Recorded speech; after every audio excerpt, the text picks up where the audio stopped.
มันยังพาหมูมาหมดหรือว่าอย่างไรเขาก็บ่ได้ไปต่อ4 มือเลยทุกคนเอา2พะเนียดมาเลยเอามา2 อันเนาะไปล่าเบิ่งนกป่าตัวมันเจ็บขาเนาะมันยังสิพาหมูมาบ่ไอ้เนาะ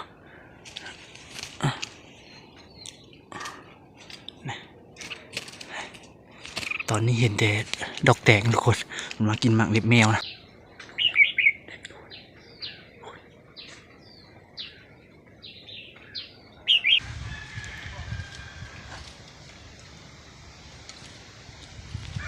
อยู่ในทาง2 ตัวเนาะก็ถึงแดดหมดเลยบัวทาลงไปตากก็ได้กราบสบายดีFCหมดทุกคนเนาะวันนี้สิไปล่านกป่าทุกคนไปบนเก้าเนี่ยไปเบิ่งตัวมันเจ็บขาเนาะมันยังพาหมูมาหมดหรือว่าอย่างไรเขาก็บ่ได้ไปต่อ4 มือเลยทุกคนเอา2พะเนียดมาเลย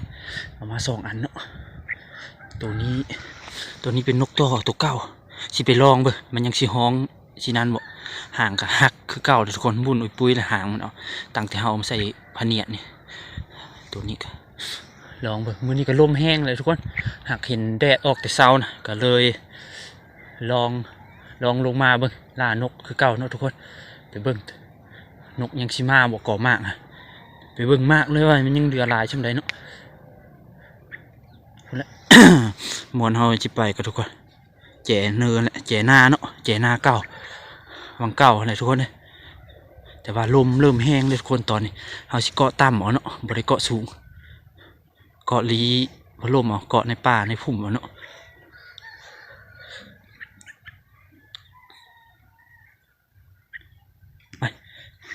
ไปเกาะเลยทุกคนเพราะว่าแดดออกเลยเถื่อนนกมันมาไวบ่มือนี่ลืมแนวใดครับไปลุ้นไปเบิ่งนำกันทุกคนเลยทุกคนเลยลืมมันหนาวพี่ลึกแบบนี้วะมาน้ำหลานเด้อทุกคนน้ำหลานให้หลานจับอีกพะเนียดหนึ่งเอาจับอีกตัวหนึ่งเนาะโอ้มือแดงเมื่อทุกคนมึงดูมือนี่ปลายนิ้วมือนี่แดงเมื่อความมันเย็นนะแต่ว่าแดดออกแต่ว่าเย็นอากาศ3-4 มือแหละแต่ว่าบได้ต่อโดนกะอันนั้นนะเดี๋ยวยักมานะถามือมันอากาศดีๆกับบูมี่ทุกคนเลยมีแต่มือลมนี่แหละ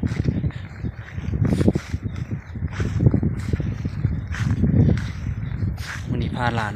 มาจับพะเนียดนะไปล่าเบิ่ง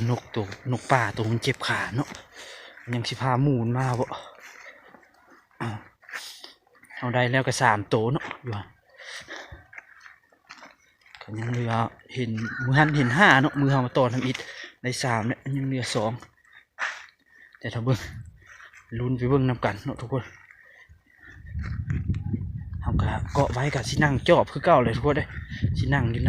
ในป่าเนี่ยตอนนี้ก็มาหอดเลยเด้อทุกคนตัวนี้สิเกาะไว้อยู่นี่ทุกคนวังกกมากเลยแมวอีกตัวหนึ่งสิไปเกาะแจในพุ่นเนาะ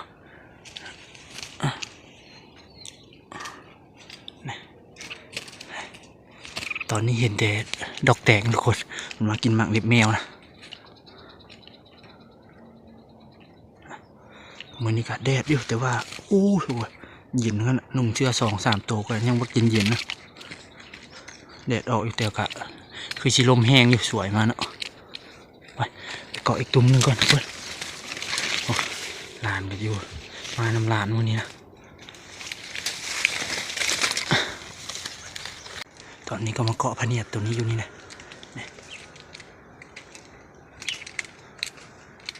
นกตัวนั้นห้องตัวเขาเกาะอยู่นะตัวทำอิฐนั่นเนาะ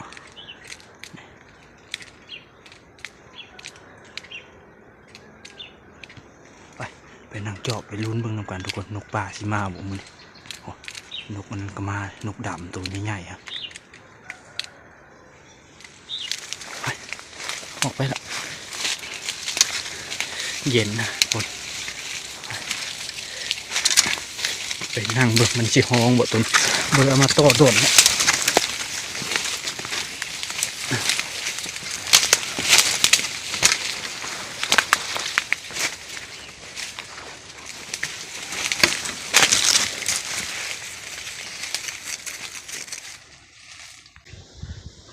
ห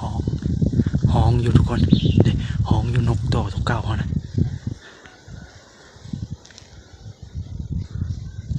เด้ห้องอยู่คิดว่าจิบห้องเลยในหอบรายเดือนเอามาป่าเนี่ย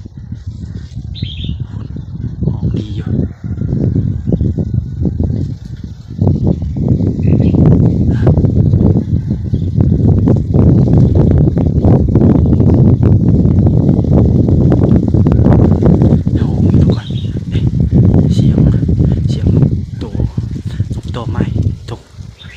ว่าไหม้เลยเนาะเอามาหลอกไหม้เลยตอนนี้ก็มานั่งจอบอยู่บนเก่าเด็กยินเสียงนกป่ามาแล้วมาทางนั้นทุกคนเด็กนกป่าฮ้องมาแล้วโอ้นกตัวนี้เขาก็ฮ้องดีได้ทุกคนตัวมานกตัวเก่าเขานะเอามาลองเพิ่งในรอบหลายเดือนฮ้องดีอยู่เสียงนกป่าเริ่มมาแล้วหลานเขาก็จิบท้องทุกคนเมื่อก็เลย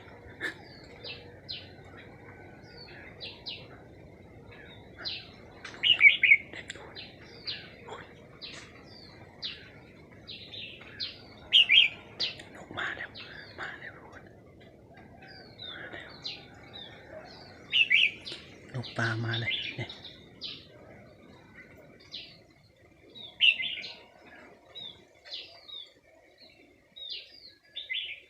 มาโคตรไวเลย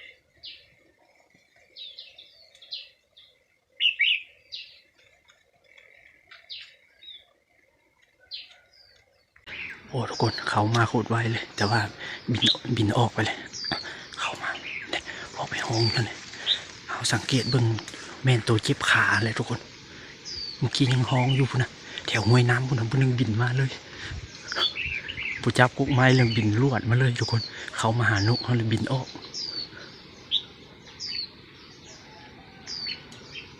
ไปห้องเถวพุ่นแหละห้องแถวนกต่อตัวนั้นห้องอยู่พุ่นแหละ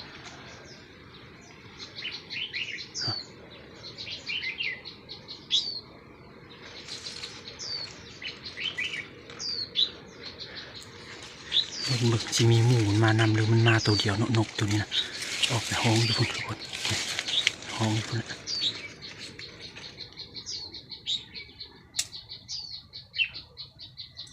มาแบบไว้ซุ่มไม่เสียงนะบินซัดมาเขามาบัดเดียวเลยห้องเส้นนกตัวกับนกนั้นห้องเสียเดียวเลย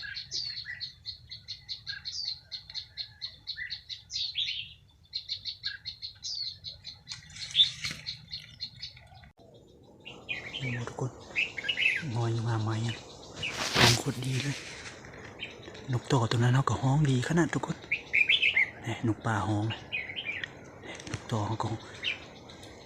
แต่ว่าบุกาลงหานกต่อทุกคนมันเคยเห็นหมูมันถึกเลยนกต่อเขาก็ห้องโคตรดีเลยทุกคนตัวนี้นะหมูผิดหวังนะแต่เสียดายห่างมันห่างฮัก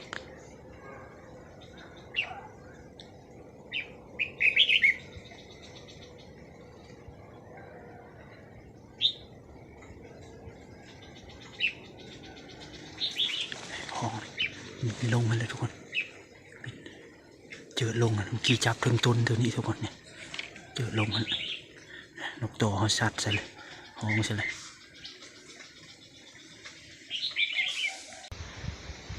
ห้องดีทุกคนนกป่าตัวนี้นะแต่ว่าบินไปบินมาหานก2 ตัวเขานี่นะบุญยอมลงบุญนึงบินมาหาตัวเขาเกาะอยู่นี่บุญนึงบินพาตัวนั้นเพราะว่ามันยานมันหูแล้วเพราะว่าเขาเคยต่อเลยหมูมันเลยตัวนี้ตัวมันเจ็บขาทุกคนตัวเขาว่ามันเจ็บขาเลยเห็นมาตัวเดียวเนาะหมูมีหมูมานำนะ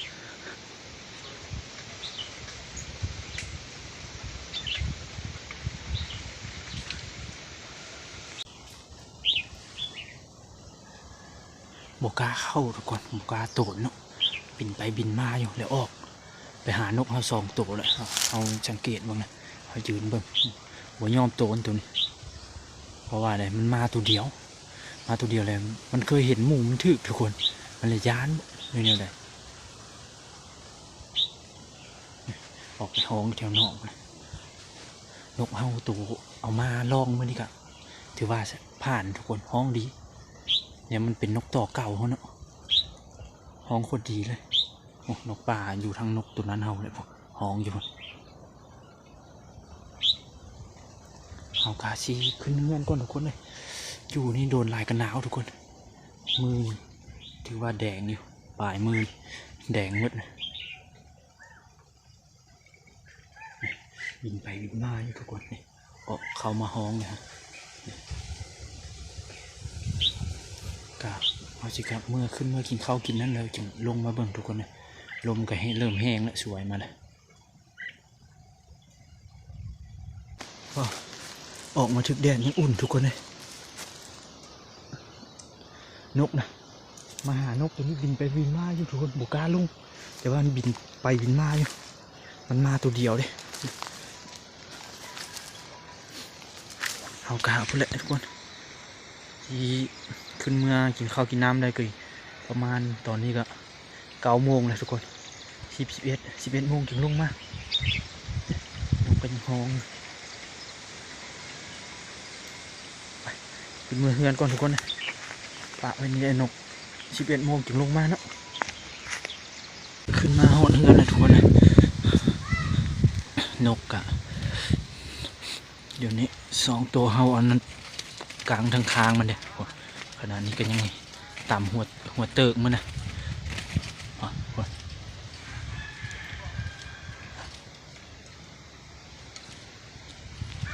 อยู่ในคาง2 ตัวเนาะ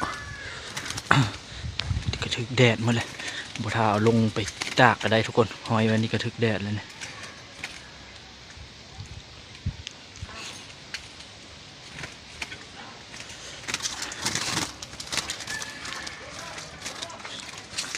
ถึกแดดหมดเลยเนาะตรง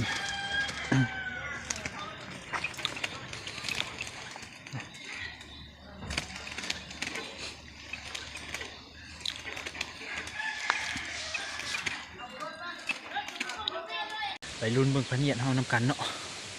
ตอนนี้ก็11 โมงปลายเลยเพราะว่าเลยสวยมากนี่ลมแห้งทุกคนลมบักแห้งๆนกตัวเฮาก็อันใส่เดียวมันอยู่นาหานเฮาเนาะทุกคนเฮาย้ายตัวนึงไปเกาะทางหลังบ้านนั่นปอห้องโคตรดีเลยทุกคนตัวฮอดกล้องไปหน้านะฮอดกล้องกงเขียวนะกงม่วนกงเขียวนะปอสุดยอดทุกคนมันห้องนะคักอยู่มันห้องรัวเลยนะห้องไวนะตัวอยู่กงเลดทั้ง2 ตัวกับห้องทุกคนอยู่กงเลดนะนี่ก็กงเขียวใหญ่กับห้องเลยเริ่มกาห้องเลยทุกคนเนี่ยนกนะกลับไปถ้าเนี่ยเท่าเลยกายชิบูขึ้นมาเลยทุกคนว่าสวยมากเลยลมแห้งเลย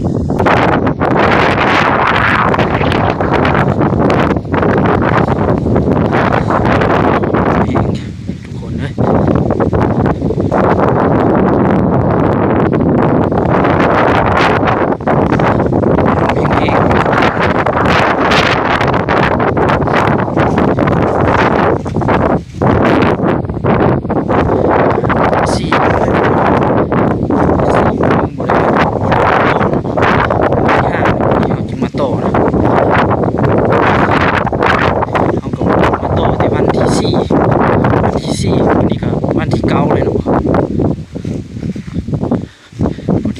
ได้4 ได้ 5กับมือนี่เลยพอดีได้ลงมาต่อ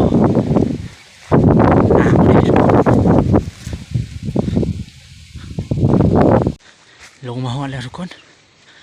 ยินเสียงนกต่อห้องอยู่เสียงนกป่าตัวนั้นคือมิดเลยเนาะ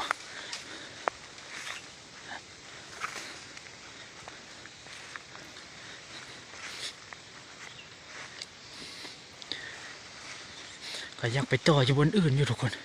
แต่อากาศมันเป็นใจนะมันหนาวมันลมสวยมากมีแดดอยู่แต่ว่าพัดลมนี่ไปไกลกับส่วนไหลนกป่าห้องกับส่วนไหลบ่ได้ยินลมแห้งเสียงนกป่าก็หายลมมันพัดแห้งเลยนกห้องกับบ่ได้ยินเลย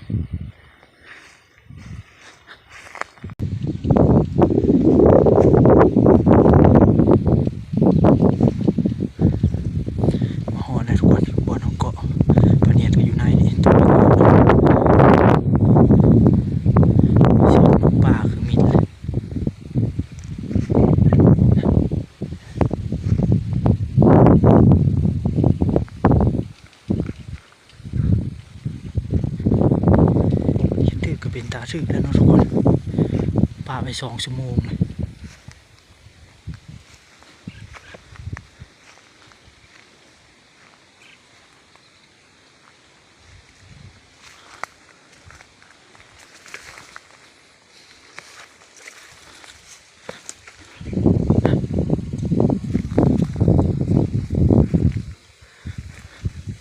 บูทึกทุกคนตัวนี้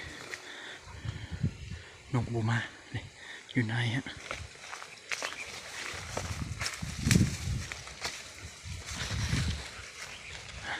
นกตัวนั้นก็ยังห้องอยู่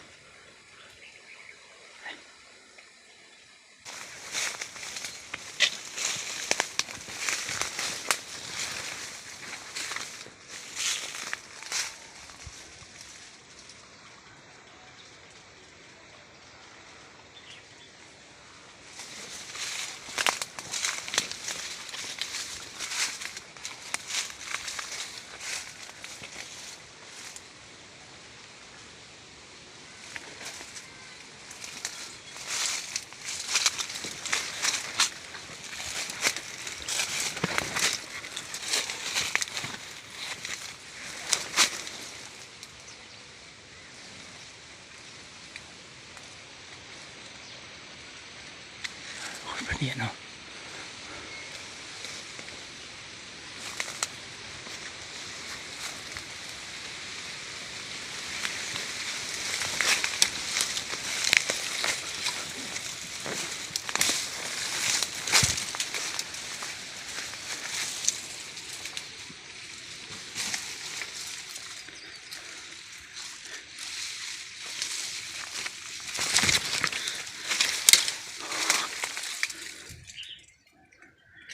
ป่าผมมองบุโตนใช่ไหมทุกคนเลย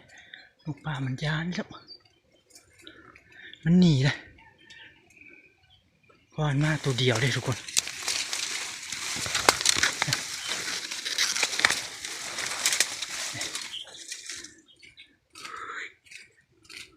ห้องดีเด้อทุกคนตัวนี้ก็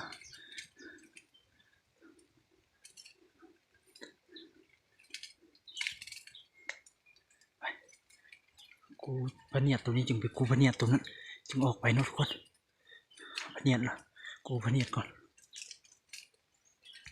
พเนียดกับกูมาเรียบร้อยทุกคนกะนกตัวนี้ก็ห้องดีทุกคนเอามาเซ็กเบิ้งมันนี่ห้องดีอยู่แต่เสียดายหางมันแหละหางมันปุ่มขึ้นแล้วฮะปุ่มขึ้นแล้วเนาะ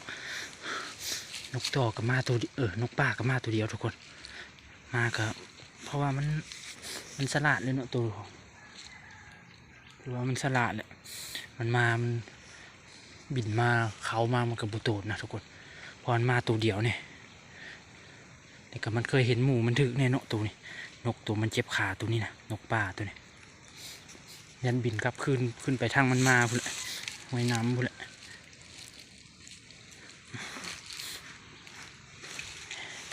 ตัวนี้ก็ห้องดีแต่ว่าแหทุกคนแต่ว่าเข็นป่าอยู่ป่าเพราะห้องสุดยอดเลย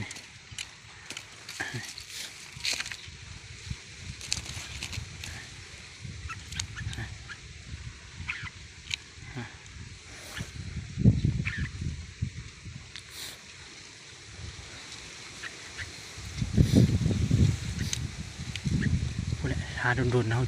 อีกประมาณฟ้าบุลมเขาจะลงมาเบิ่งอีกทุกคนจากมือใดเนาะแต่ว่ายังสิลงมาอีกลงมาลองเบิ่งอีกเนาะ